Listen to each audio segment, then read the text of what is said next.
Isang mapagpalang araw po muli sa inyong lahat mga minamahal nating subscribers.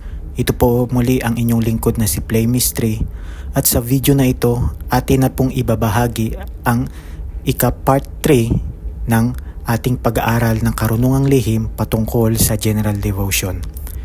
Sa video na ito, atin na pong pag-uusapan ang formula at ang mga salansan ng formula ng poder bala na inyong gagamitin na naaayon sa inyong testamento o yung nadebosyonan na po ninyo. Karamihan sa poder bala na makikita ninyo ay nandyan sa loob ng inyong testamento. Kaya pag-aralan nyo po ang inyong testamento. Lagi ko po itong sinasabi na inyo pong pag-aralan ang inyong testamento at kilalanin nyo po ang inyong testamento. Kaya ipagpatuloy na po natin ang pag-aaral ng karunungang lihim. Ngayon, sa scope ng video na ito, atin pong pag-aaralan ay ang formula. Ang mga nakapaloob dito ay ang salansan ng mga formula.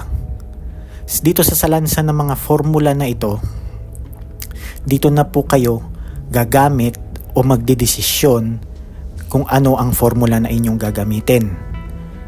Kayo po ang magdedesisyon ninyan.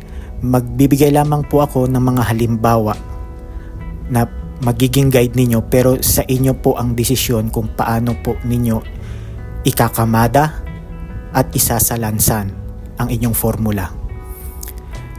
Pangalawa, paraan ng paggamit ng formula. Dito malalaman po ninyo, ituturo po natin kung paano ang paggamit ng inyong formula kung kayo po ay nakagawa na ng inyong formula. At ikatlo, iba't ibang uri at halimbawa ng formula. Dito magbibigay po tayo ng mga halimbawa upang maging guide ninyo sa paggagawa ng inyong formula. Unawain pong maigi. Inuulit ko po, huwag po munang debosyonan, unawain pong maigi upang lubusan nyo pong maintindihan. Maaari nyo pong kabisaduhin na isulat sa inyong notebook o sa inyong gawin ninyong libreta, pero kung aantayin nyo po muna yung huling video kasi naandun po yung salansan at yung ritual para siya magampanan. Okay po? Ngayon, number 1, unawain ang formula. Number 1 po talaga yan. Dapat unawain ninyo yung formula na gagawin ninyo. Pangalawa, poder bala nakakatawan sa iba't ibang uri ng formula. Kaya nang sinabi ko, kilalanin nyo po ang inyong testamento. Alamin po ninyo ano yung mga pangalan ng mga banal na espiritu ng Diyos na nakapaloob dyan at kung ano ang mga pangalan ng Diyos na nakapaloob dyan. Dapat kilala po ninyo ang inyong testamento. Ikatlo, pagpapakain ng formula na kasado. Pag-uusapan po natin ito kasi ito po ay importante. Ngayon, sa paggagawa po ng formula, mag-a-assign po kayo ng poder bala na kakatawan sa inyong nais na kasado. Kapag magkakasa po kayo, dapat alam nyo po yung batas ng orasyon. Sinabi ko na po yan sa mga nakaraang video. Kilalanin, kilatisin, pag-aralan kung ano ang batas ng orasyon. Saan nanggaling, kanino kinuha, alamin po ninyo yan. Dapat alam po ninyo yan. Katulad na lamang po nito, ito po yung halimbawa ng formula. Aram akdam aksadam, rignim omnipotente matam Adonai, rex omnipotente makmamitam Adonai. Common po ito na inyong nakikita. Yang formula na yan. Ngayon, magtataka kayo, bakit yung isang may kaalaman sa spiritual, ito lang ang kanyang ginamit, pero hindi siya pinuputukan o nagsalang siya ng pag-testing, ito lang kanyang ginamit pero hindi pumutok. At meron din namang ibang may karunungan na ito lang din naman ang ginamit pero lumilihis.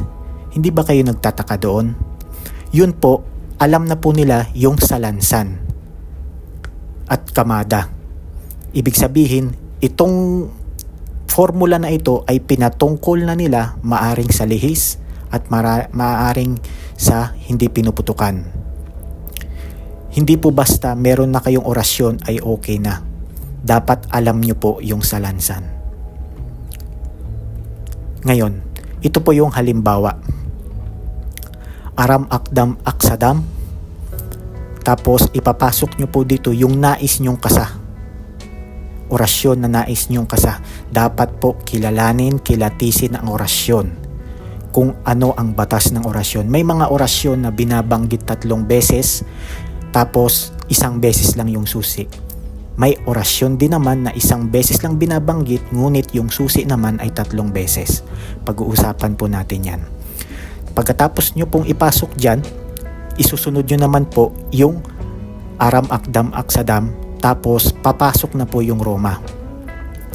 Yung regnim omnipotente matam Adonai, rex omnipotente macmamitam Adonai. Napansin nyo po, para pong yung inyong orasyon na kasa, parang ginawa nyo pong palaman. Gaya ng sinabi ko, naglabas po ako dyan ng halimbawa ng video naka-public. Ito po kasing mga video natin ay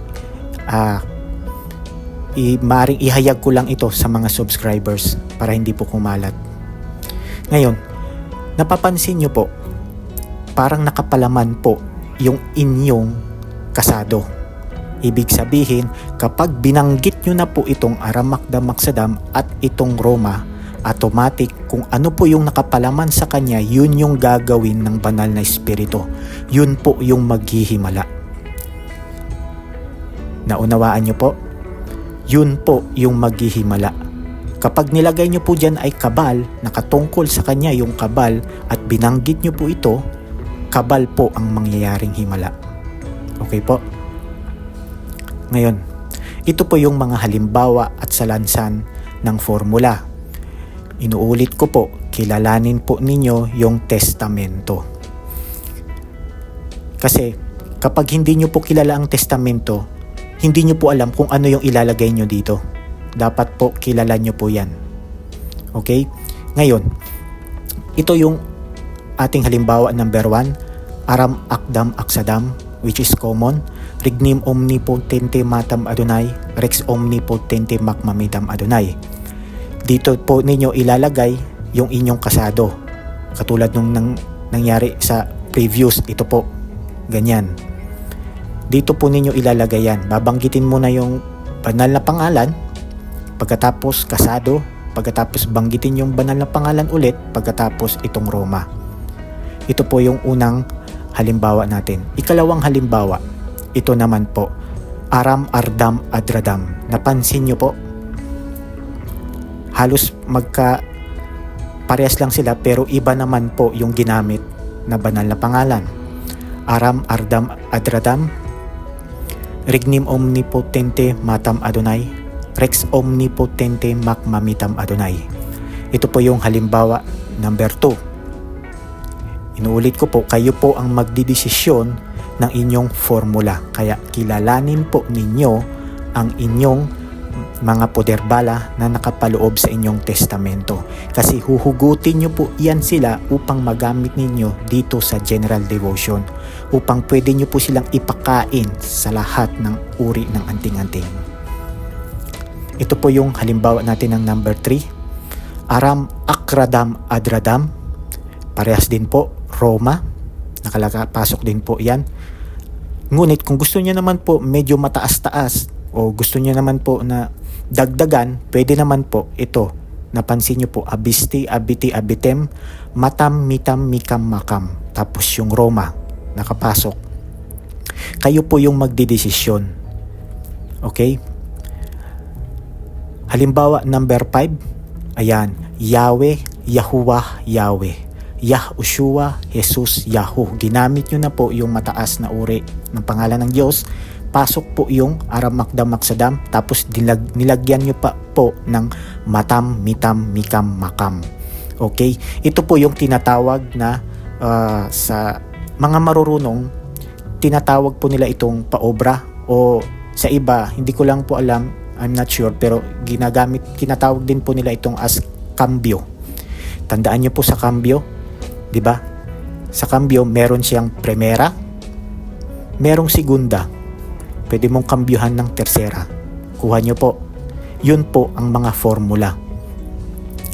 Ito naman po yung halimbawa, number 6, pataas na po ng pataas. Yahweh, Yahuwah, Yahweh, Yahushua, Jesus, Yahu. Pasok na po yung tatlo. Aram makdam maksadam, aram ardam adradam, aram akradam adradam. Kuha nyo po, pasok po yung Roma. Ganun po magpakain o gumawa ng formula. At dito naman po, bago po ito babanggitin nyo po muna ito. Pagkat dito siya sa ibabaw, pagkatapos ipapasok ninyo yung inyong nais na kasa. Siguraduhin po alam nyo po yung batas ng orasyon. At kilatisin nyo po yung orasyon. Kasi may mga orasyon po na makunat talaga sa pera. Kilatisin nyo po yan.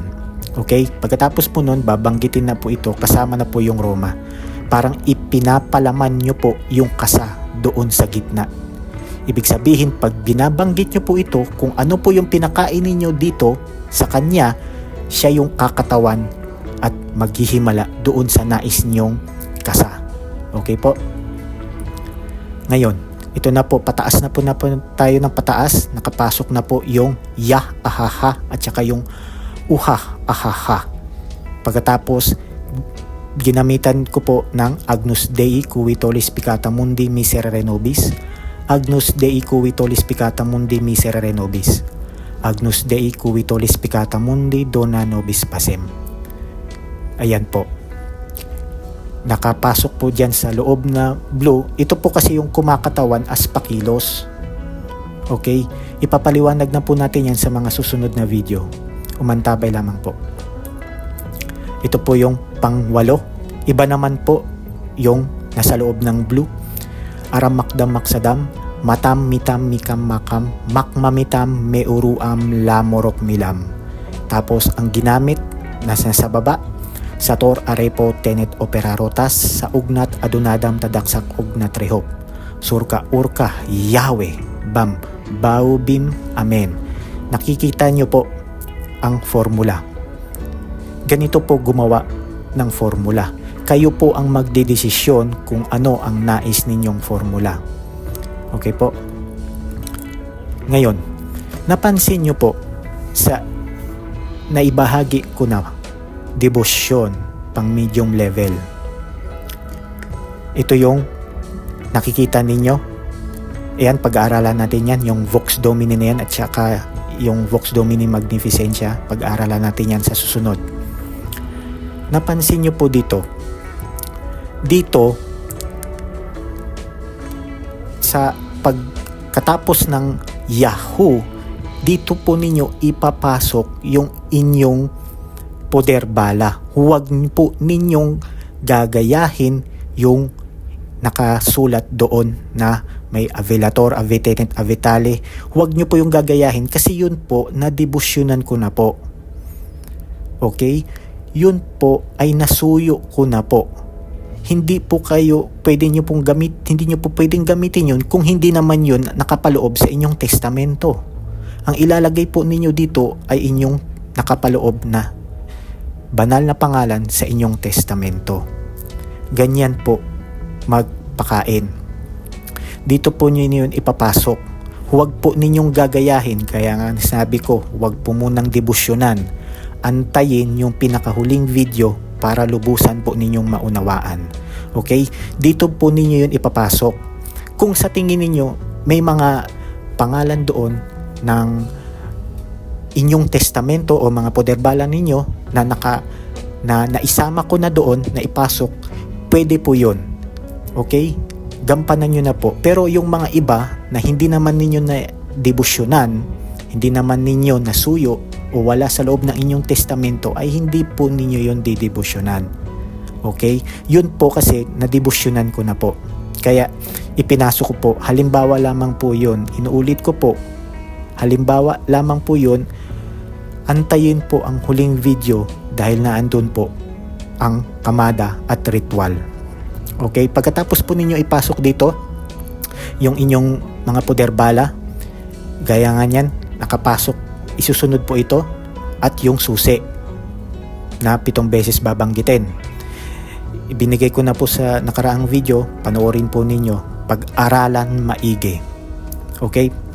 Ngayon, kapag nagampanan nyo na yan, alam nyo na kung ano yung inyong testamento, alam nyo na kung ano yung inyong salansan, at nais na ninyong pakainin, at talagang napag-aralan na ninyo, antayin po, meron po tayong ritual at ibibigay ko po iyon ng libre.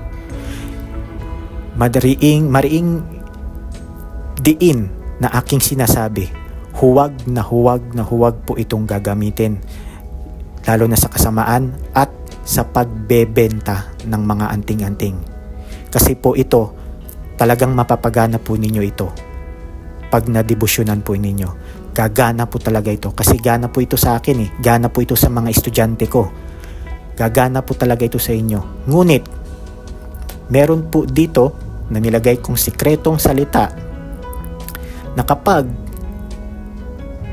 inyo pong ikinaluno o ibinenta, katulad po ni Judas, 'di ba? Binenta niya si Jesus. Okay? May balik po 'yun sa inyo. Kaya pakiusap po, huwag niyo pong ibenta. Ibigay niyo po ng libre. Tingnan niyo po yung bibigyan niyo kung karapat-dapat na tumanggap ng kagamitang espiritual. Saka po ninyo ibigay ng libre. Huwag niyo pong bebentahan kahit 5 duling. Okay po? Kung sila po ay magandang loob dahil gusto nilang magkaroon at sinusuyo nila kayo, maari po yun. O yung nililigawan po nila kayo, pwede po yun. Pero hindi po yung kayo po yung manghihingi. Hayaan nyo po silang magbigay. Hindi po kayo yung manghihingi. Okay po? Kasi ganun din po ako nung ako po ay nag-aaral sa aking mga guro. Ako po ay nanunuyo at nanliligaw. Okay? Darating po ang panahon na mayroon pong manliligaw sa inyo. Kilatisin nyo po, tingnan nyo po, suriin nyo po kung karapat-dapat, saka po ninyo ibigay. Okay? Kaya ito po ang muli ang inyong lingkod na si Play Mystery, at kita-kita po tayo sa mga susunod pang mga video. Maraming salamat po.